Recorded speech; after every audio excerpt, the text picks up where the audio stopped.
હાલ વડાપ્રધાનને લઈને એક દુઃખદ સમાચાર સામે આવી રહ્યા છે। પૂર્વ વડાપ્રધાન કેપી શર્મા ઓલી અને નેપાળી કોંગ્રેસના વરિષ્ઠ નેતા રમેશ લેખકની શનિવારે ધરપકડ સવારે કરવામાં આવી છે। સપ્ટેમ્બર 2025માં નેપાળમાં થયેલા વિવાદાસ્પદ જનરેશન ઝેડ વિરોધ એટલે કે જેન ઝેડ વિરોધ પ્રદર્શન દરમિયાન નિર્દોષ નાગરિકોના મોત અને સત્તાવાર પદના દુરુપયોગ બદલ તેમની સામે ગુનાહિત હત્યા અને ગુનાહિત બેદરકારીનો કેસ દાખલ કરવામાં આવ્યો છે।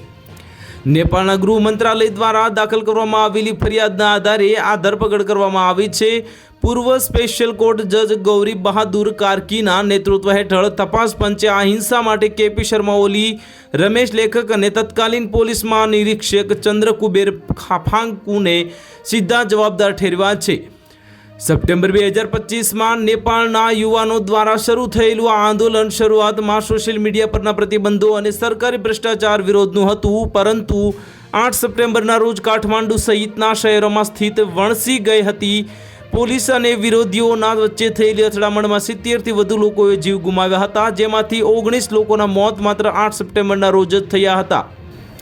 વિદ્યાર્થીઓનો આક્ષેપ હતો કે તાત્કાલિન ઓલી સરકારે શાંતિપૂર્ણ પ્રદર્શનકારીઓ પર જીવંત દારૂગોળો વાપરવાનો આદેશ આપ્યો હતો।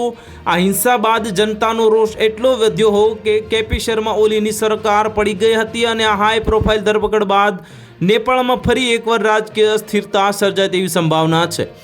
તો હાલ માટે આટલું જ। મળીશું નવી અપડેટ સાથે। જો તમને વિડીયો પસંદ આવતો હોય તો વિડીયોને લાઇક કરી દેજો, ચેનલને સબસ્ક્રાઇબ કરી બાજુમાં આવેલા બેલ આઇકનને દબાવી દો, જેથી તમને આવા સમાચારની અપડેટ મળતી રહે।